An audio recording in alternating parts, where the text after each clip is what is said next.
thoughts in your head that aren't going away, then you can just pray a prayer of surrender to God, giving it to Him, asking Him to help you set it aside. If it keeps coming up, then it might be something that He wants you to bring into your meditation, and maybe He'll speak to you through the meditation for that. The second step, so prayer. It could be like the Come Holy Spirit prayer, just whatever, you'll find what suits you. And actually in the book there are suggestions for all these things. Okay. The second step is consider. And this is kind of getting into the meat of the text. And,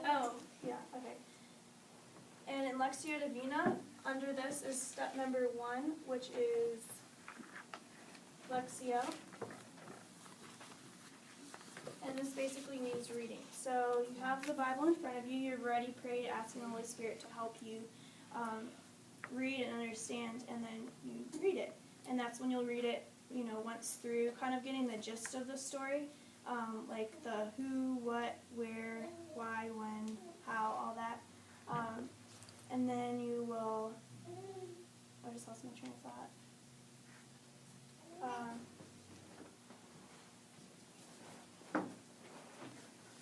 Okay. So you're just becoming familiar with the passage. So you'll read it, then you'll reread it, and maybe 2 or 3 times even. You can read it slowly, and you're starting to pay attention to the things that are going to pop out at you, like when I was with those priests and nuns and they just started shouting things. But you can start to pay attention to those kind of things. And there are different ways you can meditate depending on the passage also. If it's like a gospel story, you can become like Peter in the denial of Christ, or you can become the woman at the well. You can try and see through the eyes of Mary at the foot of the cross. So whatever it is you're praying with, you can, wherever the Holy Spirit leads you, there's no right or wrong, wherever, and you might not always like hear God say, okay, what you do become this. Probably won't hear that. It'll just be like a natural desire of, oh, I'm really like kind of associating with this person because of what I'm going through this day or whatever. So, Lectio and then Meditatio.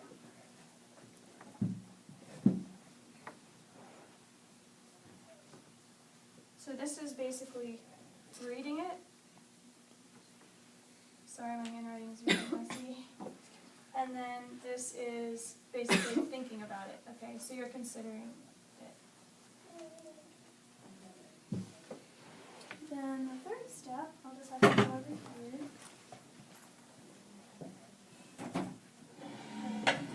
That's good. The third step is,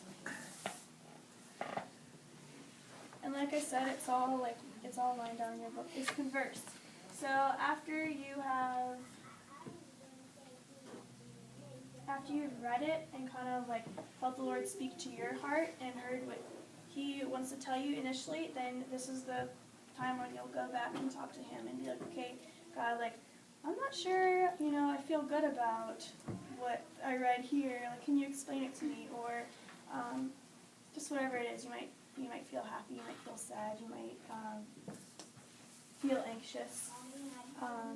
You might want to thank Him or praise Him. Whatever it is, it's your time to talk to Him.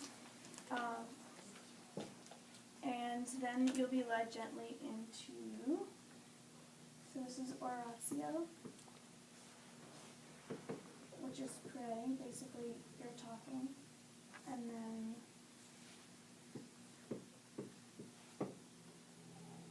contemplatio,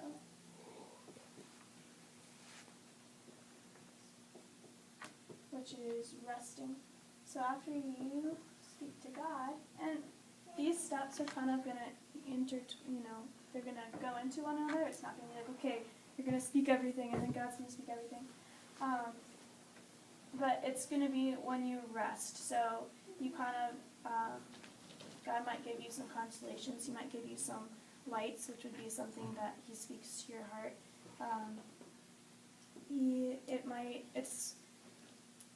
you give him your trust and you just rest in his love. He often waits until the end to speak. So if you're not, if you just feel like really like nothing's going on, just be patient. And it might be that he doesn't give you anything that you're like, oh my gosh, God just told me this, and that's okay, because he's gonna, the fruit of your prayer is not in the emotional response that you get, but in your growth in virtue. So are you changing? Are you becoming a better person? Are you loving God more? And are you coming to know him more? So, so this step, while it's important, it's actually like one of the most beautiful steps, but don't give too much, don't worry about it. Just don't worry about it. As in, not skip it, but don't worry about how it's going. And then the fourth step in the book is commit. And this is when you'll make your resolutions. So whatever you prayed about or you read, and you'll see how it applies to your life, and then you'll make that change if you need to make a change. Whatever it is that you get in prayer. And you can also journal it. It's really helpful for me to journal.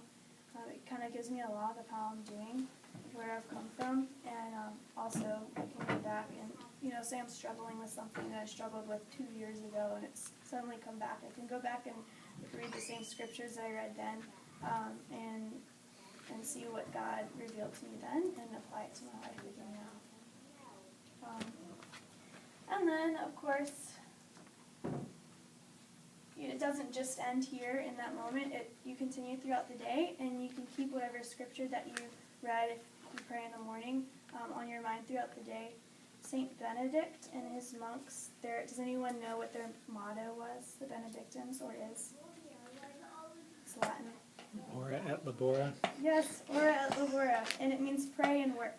So they work a lot and they pray a lot, and they go out into the fields in like the 12th century when this whole method started. They go out into the fields. Well, I'm sure people did it before then even, but after they've reflected in the morning, and they would continue to like meditate on whatever scripture it was. So just continue, and that's all I have for now. Josh is going to lead us in meditation. Okay. So in a few minutes we'll get a chance to kind of go through one ourselves, but the reason why we're asking you to do this is because the wisdom of the church tells us that this friendship with Christ, and particularly here through the scriptures, is the core of our Christian life. And I'll just read a few quotes from saints, not saints from quotes. From St. Teresa of Avila. One of the other things this is called is mental prayer. And St. Teresa of Avila says, "He who neglects mental prayer needs not a devil to carry him to hell, but he brings himself there with his own hands." I like St. Teresa of Avila. She's got a good sense of humor. St. Alphonsus Liguori says, "It is morally impossible for him who neglects meditation to live without sin." And then he says in another place, he was a great kind of spiritual director and spiritual master. He says, "And by experience we see that many persons who recite a great number of vocal prayers, the rosary, etc., fall into sin and then continue to live in sin. But he who attends to mental prayer scarcely ever falls into sin. And should he have the misfortune of falling into it, he will hardly continue to live in such a miserable state. He will either give up mental prayer or renounce sin. Meditation and sin cannot stand together. However abandoned a soul may be, if she preserves in meditation, God will bring her to salvation." I know in my own life, when sin seems to creep in, it's that I'm neglecting my daily prayer time where I'm reading and praying with the scriptures. And Father Lappy and I have been talking about this a lot because it's easy for us Catholics. We have so many great prayers available to us, like the Rosary. We have the core of our sacramental life, the Mass. But that is not enough to grow in a relationship with Christ. And Father really believes, and I, from my own experience, believe that this praying with Scripture is really the most important thing, aside from going to Mass, that we can do as a Christian and grow as a Christian. So we're asking you as leaders to do this on a daily basis, to grow in holiness. And we're giving you a resource to be able to do it. Actually, we're going to ask you to buy it. We're not going to give it to you. Because we didn't have any budget. But it's called The Better Part. And this, next to the Bible, is the most important book that I own. It's a book written by John Bartunek, who's a legionary priest. And the spirituality is very much based on the Lectio Divina, but it kind of simplifies it for just for everyday people like you and me. And it even has like a little cheat sheet on the outer flap here to basically aid you as you pray, to go through these different steps, and even giving you prayer starters.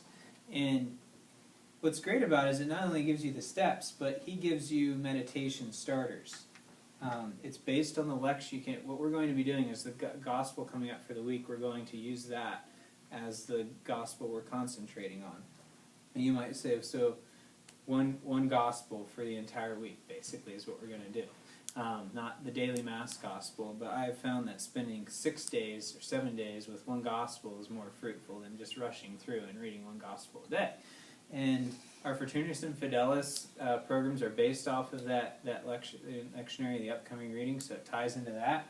But his goal is for you to be able to do basically this without the book, but this to be a resource to enrich it. And what he's got is he's got not meditations themselves. You'll find books of meditation, but it's kind of like riding with training wheels. It's better if you learn to meditate and pray on your own rather than reading somebody else's. It's good, it can be enriching, but it's more important to do it on your own than it is to read somebody else's, because you have to learn how to pray on your own. But he gives you, for each basically gospel passage that comes up every week, 4 meditation starters.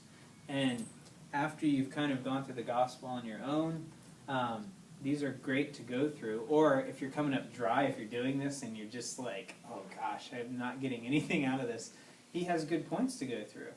And sometimes what he writes really speaks to me and gives me further reflection. Sometimes it doesn't. And then there's those days when you wake up too late and you don't have a full maybe 20 minutes, 15 minutes, depending on how long you take to go through all this. So sometimes you're like, well, it'd be better to do a little bit of prayer than no prayer at all. So I'm just going to read this little, meditation starter and take it from there. So some days that's what I end up doing when I am kind of in a rush. So that's basically what we're asking you to do. But before we actually do it, I thought if I could ask Angela to come back up here for a minute, what do you think are some problems? What are some problems that you run into in prayer? This all sounds great, right? I hope it sounds great. Distractions. Lots of distractions. All right, so distractions. So distractions usually come up for one of 2 reasons. The first I talked about a little is if it's something that we need to pray about. Because I used to get distracted in prayer a lot, and so I went to my spiritual director and I told him about it, and he's like, well, what's coming up? And often it's something that God is actually allowing us to experience, so we can turn to him with it, with whatever it is. And Packing lunches. The grocery list. right. Just like with it. Actually, speaking of that, I read once that it's helpful to have like a piece of paper right next to you when you pray, so that if you do have something that keeps coming up, you can just write it down real quick and get it out of your head. Because a lot of times, I'll be thinking of something and I'll be worried I'm going to forget it or something. Or you can just really practice trust and be like, okay, Mary, you can remind me about it after I pray. I trust you. But the little list sometimes works. I also suggest one thing I do in my, it helps me to write out my prayer a little bit in journaling, and it's different people, that may not work for you, but I always keep a little piece of paper here, because sometimes when I start out my prayer time, God reminds me of sins that I need to go take to confession, so I have one piece of paper for that, and then, another piece of paper for things that come up that you think are distractions. Sometimes they are actually fruitful things, like you're thinking about like your work day or some conversation you need to have with somebody. You can kind of take that to prayer. This isn't supposed to be like a rigid.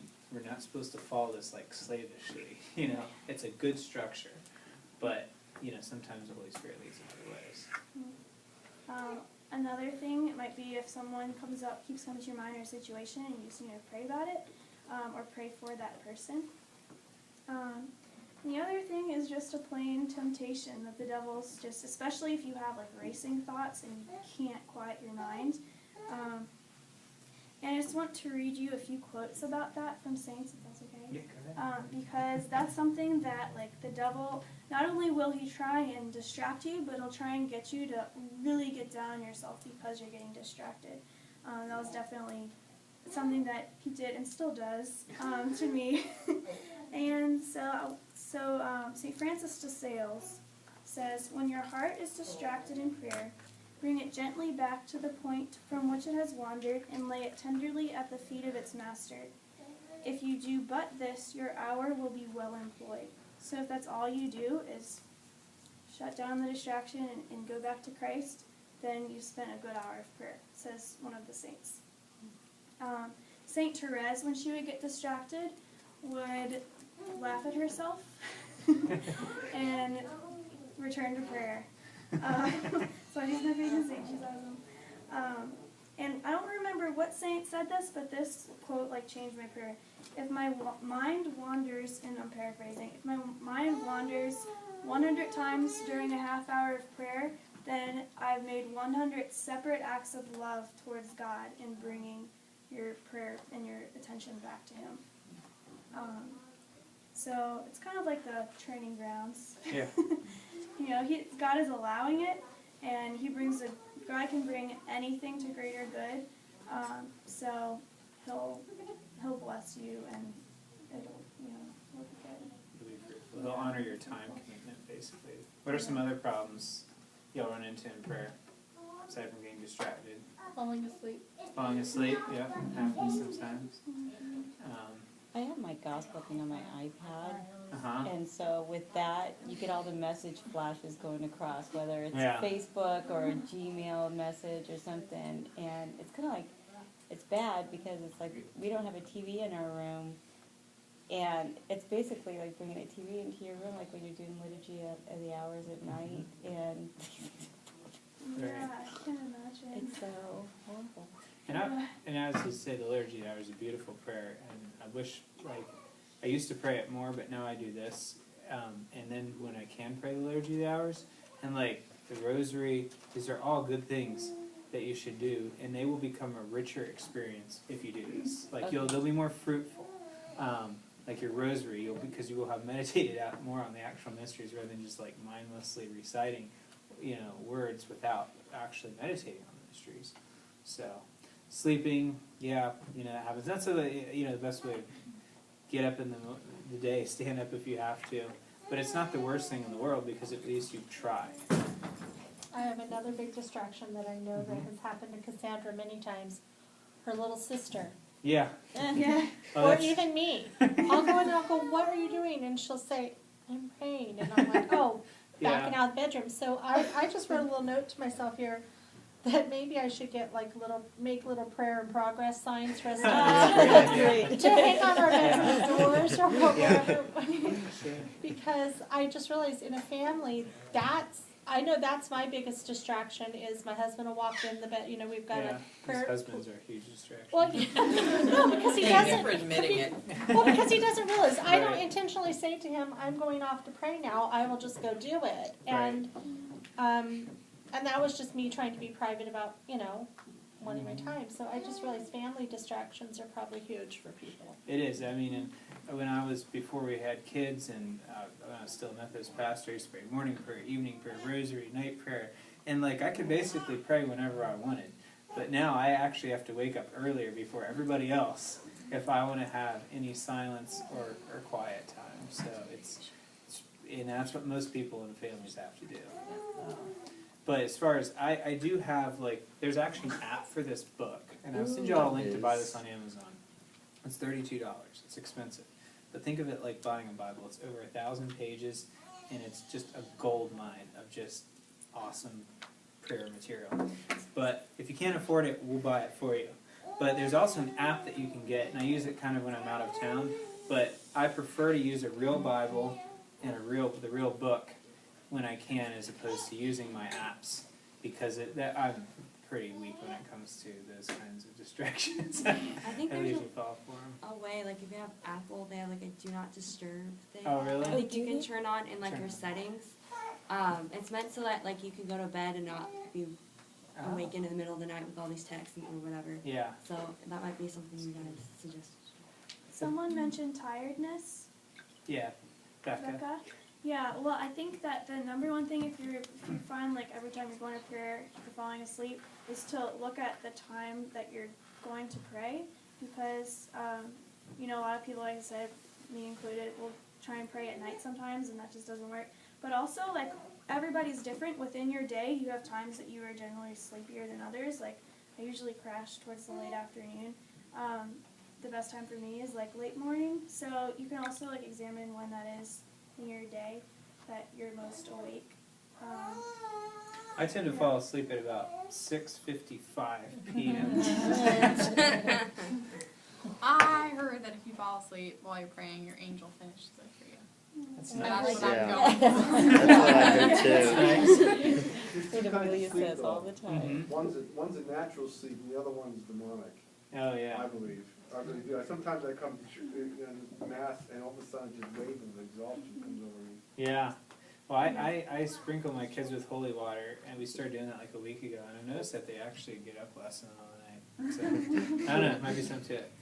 Any other thing? I'll just kind of space out and then just keep saying the words, but also Yeah. kind of space Oh, I'll out. do that too. Yeah. Well, that's one of the things, why it helps to, because when you start to, you gotta like, okay, what I'm thinking about something completely, thinking about going to Disneyland or something, I mean, then you can return to this, you can return to the scripture and use this meditation. Just don't be hard on yourself.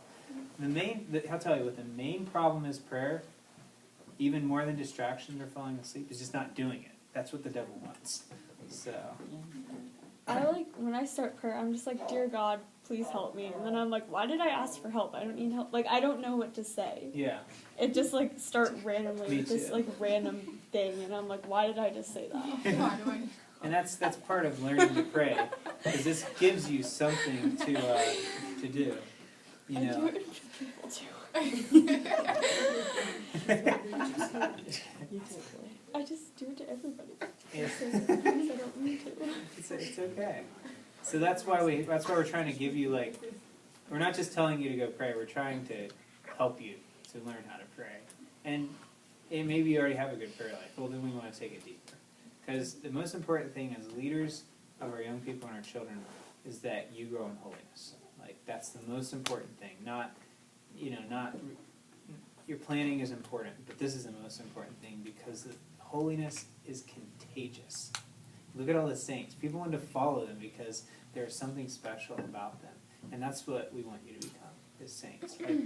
Like Pope Francis said, we need saints with blue jeans and iPods, or something like that. Didn't he say that? Yeah. I think he said blue jeans. I think it was iPods, but I'm not sure. But that's what we need. So that just triggered me. We still have Pope Benedict. Yeah, I When you know. walk in the church. I know. That's where I just knew. We need both of them. Yeah. Answer. Okay, is there any other questions that y'all have regarding this kind of program of prayer, and any questions about this?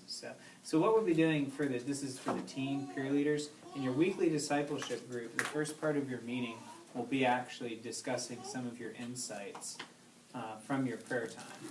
So you'll bring this, and that's why I think journaling helps, so you can share with others. So you'll come to your weekly meeting having prayed through or gone through a little bit of the gospel, and that'll just be a pretty cool experience, I think, to do with your peers.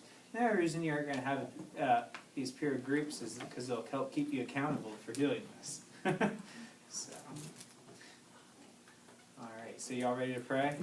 Can I just add one more thing? Sure. The most important thing in your prayer is intention. If you're going into prayer wanting to love God and grow in a relationship with Him, that's more important to Him than anything else, and He'll bless you for that. So just pray, I'm going to pray for this, to pray for the desire to want to continue to know Him and to grow in love and holiness.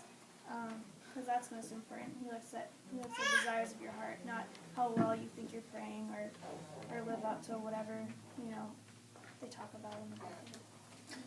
Exactly. So this is basically meditation, and you've got like liturgical prayer, meditation, and then one thing we also ask you to do, what Natalie was talking about, praying for people. I want you to pray for the people you're serving, but not every, so it's like, say the people in your small group, keep it like a bite-sized amount that you can actually do. But you could just say, like, every day I'm offering this meditation for the intention of blank, and do that. And then if you have other kinds of prayers, like rosaries, you can offer those for them. But that's intercessory prayer. This is meditation, and they're both important. But the intercessory prayer takes a little bit less effort. All you say, I'm offering this for, and then you can offer your meditation, your rosary, going to mass, whatever it is for that person. All right. So now you can clap. Okay.